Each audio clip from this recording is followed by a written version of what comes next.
출애굽기 12장 13절 14절 말씀 보겠습니다.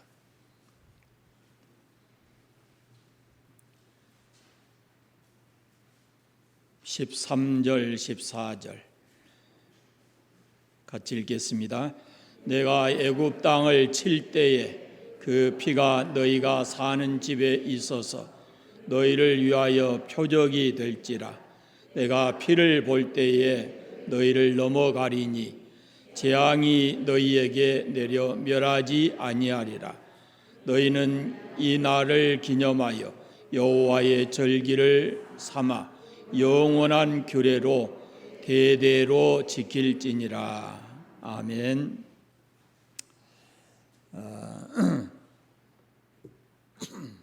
13절 14절 말씀을 읽었는데요, 앞에 1절부터 12절까지 있는 말씀이 유월절에 관한 그런 말씀입니다. 유월절, 이스라엘 민족이 지키는 3대 절기 중에 가장 중요하다라고 할 수 있는 절기입니다. 애굽에서 노예의 삶을 살았던 이스라엘이 하나님의 은혜로 해방이 돼서 자유인이 된 그것을 기념하는 그런 절기입니다. 유대인들은 이 유월절을 기념하기 위해서 상징적으로 이렇게 음식을 먹는 전통이 있습니다. 그것이 첫째는 무교병입니다. 무교병, 거친 빵. 두 번째는 쓴 나물입니다. 미각의 고통을 주어서 쓰라린 과거를 경험하게 하는 그런 의미로 이 쓴 나물을 먹습니다. 그러면서 무교병과 쓴 나물을 먹으면서 노예에서 해방된 기쁨과 감사를 회복하기 위함입니다. 성경에 나타나 있지 않는 유대인들이 유월절에 먹는 음식이 또 하나가 있어요. 성경에 기록이 없어요. 뭐냐면은 삶은 달걀이에요. 삶은 달걀. 달걀을 어떻게 삶아야 가장 잘 삶는 거예요? 반숙으로 삶기가 쉬워요, 어려워요? 어렵죠. 그러면 적당히 먹을 만큼 삶는 것도 쉽지가 않죠. 그냥 넣어놓고 계속 두면은 나중에 달걀이 어떻게 될까요? 안 해보셨잖아요, 한 번도. 그냥 요즘에 우리 집에도 그 달걀 그렇게 하는데 이 밥통에다 넣어놓고 밤에 이렇게 지나오면 아침에 구운 달걀처럼 그렇게 되잖아요. 그런데 너무 일찍 넣어가지고 아침까지 두면은 그 달걀이 어떻게 된 줄 아세요? 속에 달걀이 단단해, 돌처럼 단단해져요. 한번 해보세요, 오늘 저녁에 가서. 왜 그렇게 삶은 달걀을 그렇게 먹느냐 그러면요, 달걀이 이렇게 삶을수록 단단해지는 속성이 있어요. 그것을 일부러 그렇게 삶아가지고 단단해지도록 삶아가지고 그것을 이 사람들이 깨물어요. 그 이유가 뭐냐면은 유대 민족이 수천 년 동안 각처에서 이렇게 고난과 시련을 견디면서 살았습니다. 그런데 그렇게 어려움에 부딪히면 부딪힐수록 유대인이라고 하는 민족성이 더 강해지고 살아나려고 하는 강한 의지를 갖게 되었다라는 의미가 그 속에 있어요. 삶으면 삶을수록 단단해지는 달걀처럼 유대인들은 고난과 고통을 겪으면 겪을수록 더 민족성이 강해지고 하나님을 믿는 신앙으로 바로 서는 그것이 바로 유대인의 유월절 식탁에 오르는 달걀의 의미입니다. 그래서 유대인들은 이렇게 유월절을 지키면서 서로 다시 하나님이 주신 은혜와 이스라엘 유대인이라고 하는 민족성을 다시금 이렇게 회복하는 그런 의미를 가지고 있습니다. 하나님께서 애굽에 내린 애굽에서 이스라엘 민족을 한 민족이 되도록 기반을 마련하시죠. 처음에 야곱이 내려갈 때 70여 명의 사람이 내려갔거든요.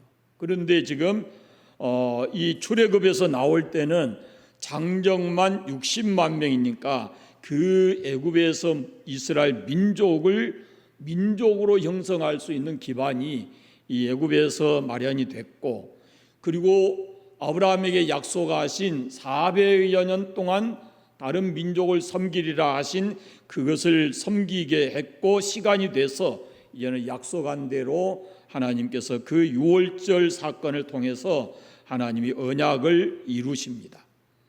이 시간이 가면 그 하나님의 언약과 이런 출애굽의 그 놀라운 은혜를 잊어버리기가 쉽기 때문에 세대가 바뀌면, 그래서 하나님께서는 유월절 음식과 이런 특별한 예식을 통해서 하나님이 주신 은혜를 기억하게 했습니다. 하나님께서 이스라엘이 출애굽한 날을 오늘 말씀 앞에 말씀을 보면 한 해의 시작으로 그렇게 정하셨어요. 출애굽한 그날을 한 해의 시작으로.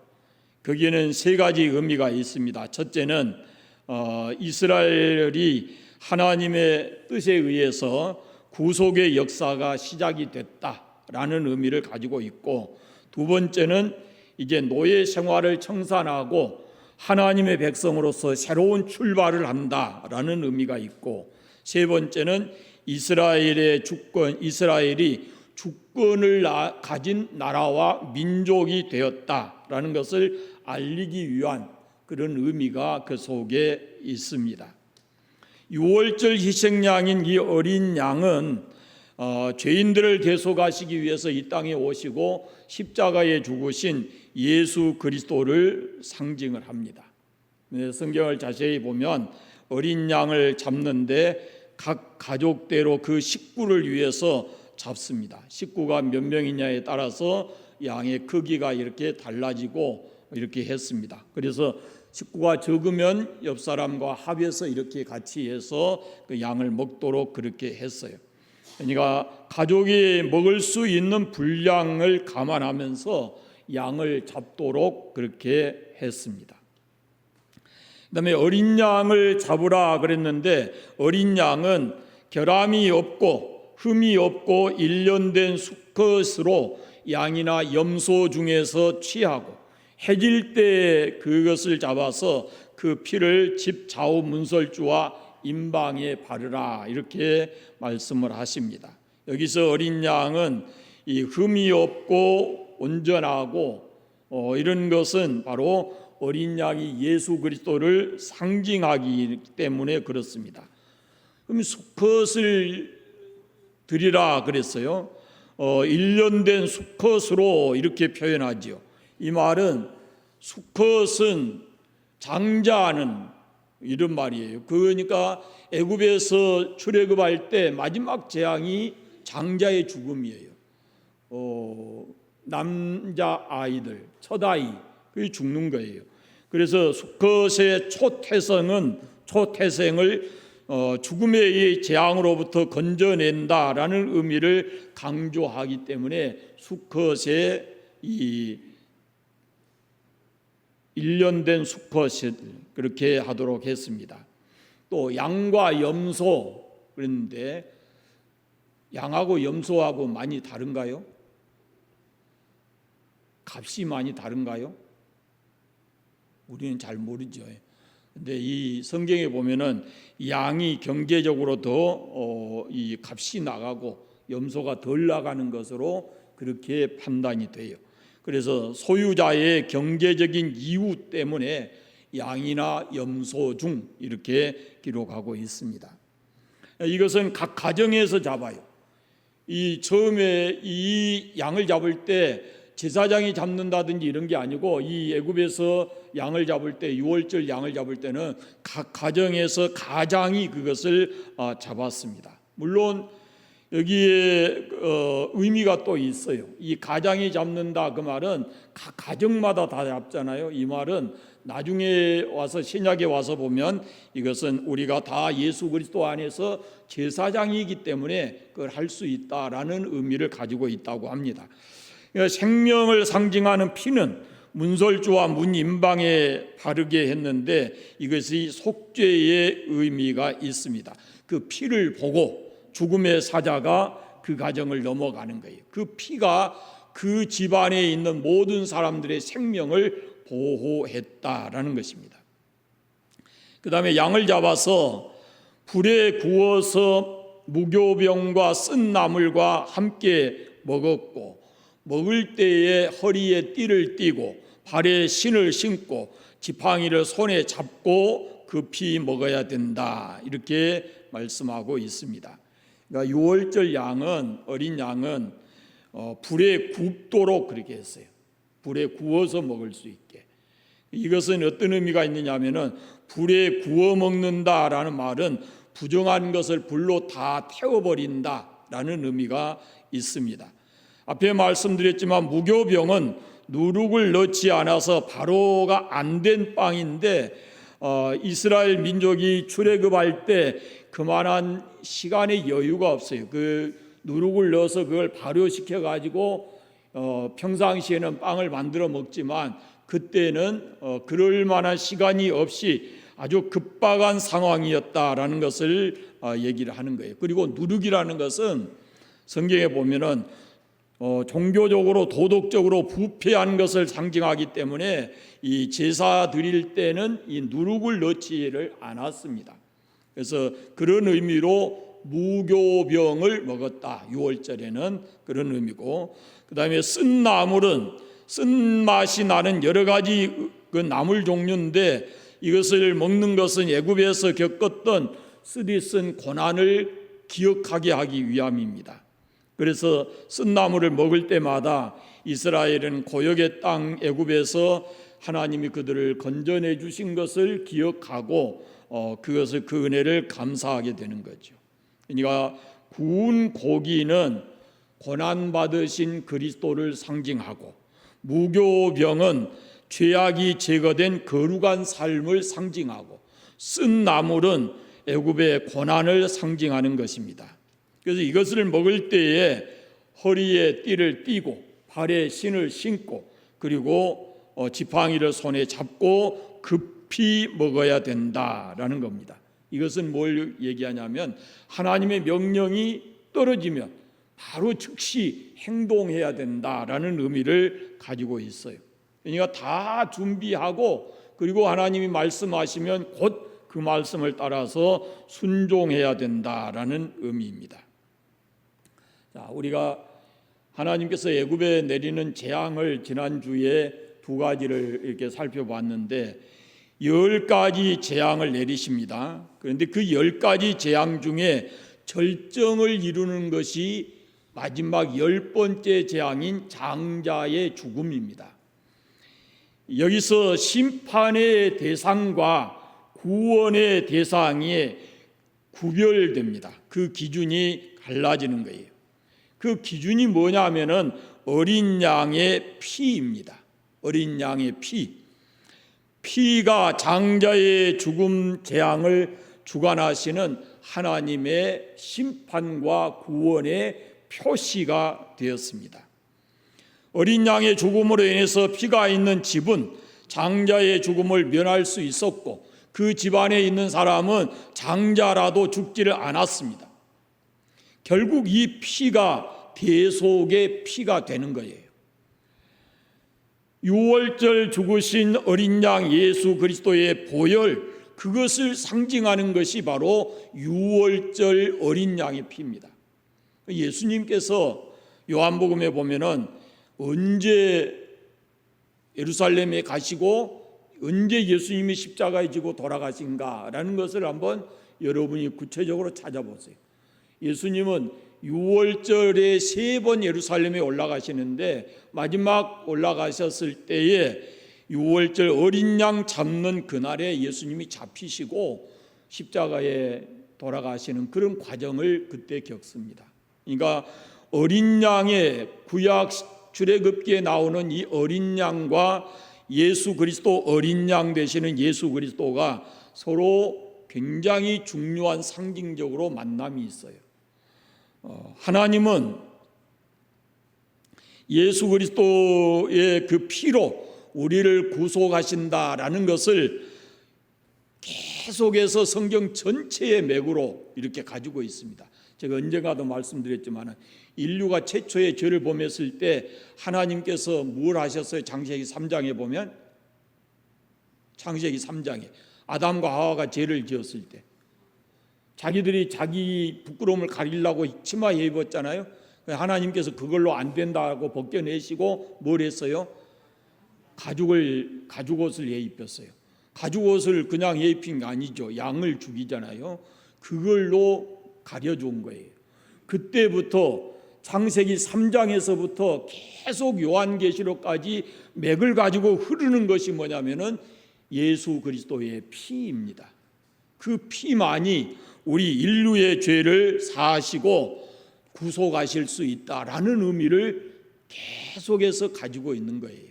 그래서 신약 성경에 와서 보면은 가장 복음 중에 복음의 핵심이 뭐냐면은 예수 그리스도의 십자가의 피, 이것이 복음의 핵심입니다. 자, 유월절을 제정하신 그 달을 이스라엘의 첫 달 정월이 되게 하셨는데, 그러면은 여러분이 이 예수님을 믿고 나서 여러분에게 있어서는 어떤 의미가 있습니까? 예수 그리스도를 여러분의 구주로 믿는 그 날이 여러분의 인생에는 어떤 의미가 있습니까? 예수 믿는 사람에게는 흔히 그 부흥사들이 그런 말을 합니다. 생일이 두 번이다, 이런 얘기를 하죠. 하나는 우리가 육을 가지고 세상에 태어난 그런 생일이고, 또 하나는 내가 예수 그리스도를 나의 주로 영접해서 하나님의 자녀로 태어난 날, 그날이 또 다른 우리의 영적 생일이다, 이렇게 말을 하죠. 그래서 요한복음 3장에 보면은 그것을 뭐라고 가리켰습니까? 거듭난다, 거듭난다, 그렇게 표현하잖아요. 그 부흥사들이 잘 쓰는 말이 있어요. 한 번 태어나면 두 번 죽고, 두 번 태어나면 한 번 죽는다, 그렇게 말합니다. 한 번 태어나면 두 번 죽는다는 게 뭐예요? 육으로 죽고 영으로 죽고, 그 다음에 두 번 태어나면 한 번 죽는다는 말은, 두 번 태어나는 것은 부모로부터 태어나고 예수 믿어서 하나님의 자녀로 태어나고, 이거 두 번 태어나는 건데, 그렇게 되면은 한 번 죽는다, 육만 죽어요. 영은 그때로부터 영원토록 산다라는 의미를 가지고 있습니다. 그러니까 육체적으로 우리가 이 땅에 태어난 것 이상으로 영적으로 우리가 하나님의 자녀로 다시 태어나는 것, 그것은 우리 인생의 정말로 중요한 전환점이 된다라는 것입니다. 그러면은 내가 그날이 언제인지 잘 모른다, 그 말이죠. 흔히 구원파에서 당신은 언제 구원받았어? 이렇게 물어보거든요. 그러면은 장로교회 신앙생활한 사람들은 그냥 황당해요. 내가 언제 구원받았는지 그 정확하게 몇 월 며칠 이렇게 말할 수 있는 사람이 많지 않거든요.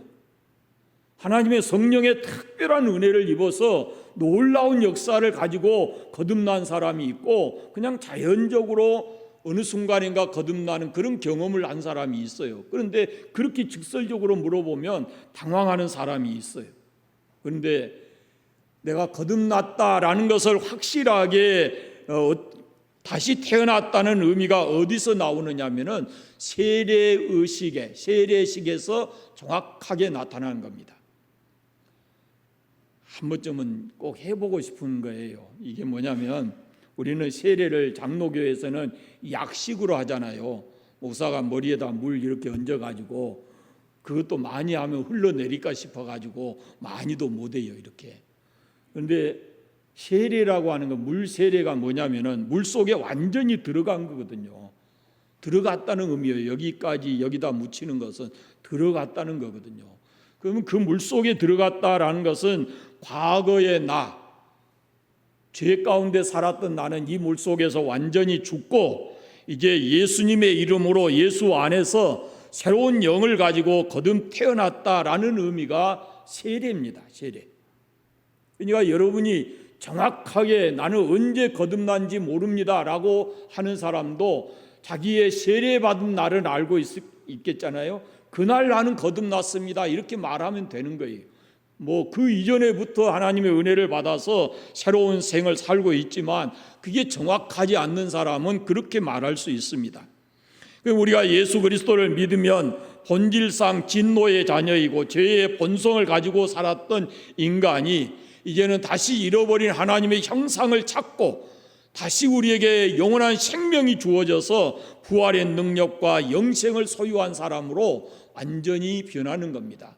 우리가 그냥 살아가는 삶의 모습은 다 같을 수 있어요. 그러나 우리가 예수 그리스도를 믿어서 하나님의 자녀가 되면 이제는 진노로부터 완전히 벗어나고 심판받지 아니하고 영생을 얻는 하나님의 사람으로서 이 세상을 살아가게 되는 것입니다.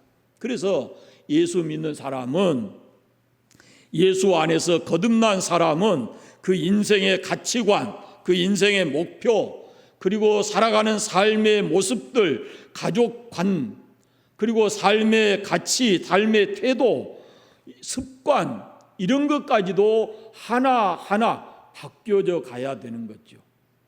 이미 바뀐 사람도 있고 이런 영역에서 더 완전하게 이렇게 바꿔져 가야 될 그런 사람들도 있는 것입니다.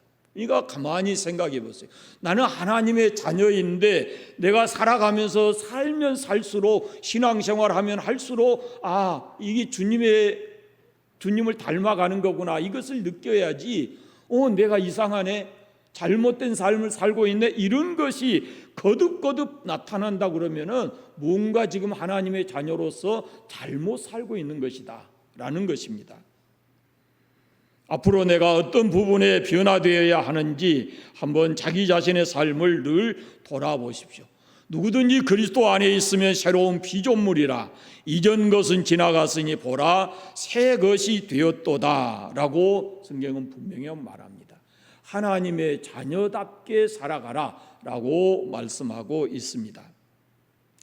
유대인들이 유월절이라는 것을 그 이스라엘 역사의 첫 날로 정한 것처럼 우리도 내 인생에 하나님의 자녀로서 새롭게 살아가는 그런 삶의 모습들이 우리에게 있는가라는 것을 돌아봐야 돼요. 마지막으로는 이 하나님께서 이 어린 양을 고기를 피째 먹지 말라 그래요. 피째 먹지 말라. 이것은 창세기 9장에 노아 홍수 때 이제 육식을 사람에게 허락을 해요. 사람에게 육식을 허락하면서 하나님께서 금하신 것이 뭐냐면은 피채 먹지 말라예요. 그러면 창조하시고 나서 창세기 2장에서 하나님께서 다 주시는데 그 중에 하나 못하게 했죠.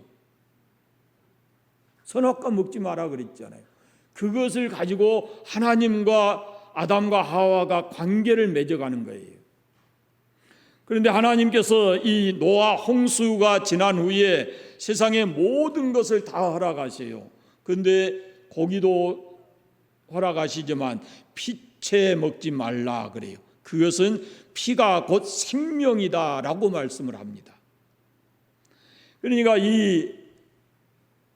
우리가 생명이라는 것이 피만 가지고 이게 생명이다라고 정의할 수는 없어요. 그러나 피가 곧 생명이라는 그 신비로움을 하나님께서 말씀하고 계시는 거예요. 역사상 가장 놀라운 피의 역사가 뭐냐면, 피의 기적이 뭐냐면 바로 예수 그리스도의 피입니다. 그 피를 통해서 영원히 죽어야 할 죄인들이 구원을 받는 거예요. 영원한 생명을 얻는 거예요. 그러니까 우리에게 영원한 생명은 무엇으로 와요? 우리에게 영원한 생명이 주어지는 것은 예수 그리스도의 피로 오는 겁니다. 그리스도의 피는 그 효력을 입은 사람들로 하여금 죄에서 이제는 깨끗해지고 온전히 하나님을 섬기는 그런 삶을 살아갈 수 있도록 그 삶을 새롭게 만드는 거예요. 그 피는 온 세상의 죄를 담당하신 예수 그리스도의 희생의 피요, 죽을 수밖에 없는 죄인들에게 영원한 생명을 주시기 위한 예수 그리스도의 생명의 피입니다. 어린 양 예수 그리스도의 피는 좌절과 절망과 고통과 우울과 열등감과 이런 것이 가득한 이 세상에서 세상이 줄 수 없는 기쁨과 평안함과 소망을 줄 수 있는 것이 바로 예수 그리스도의 피입니다. 예수 그리스도의 피에는 세상을 이기는 놀라운 능력이 있습니다. 예수 그리스도의 피가 우리를 자유롭게 합니다.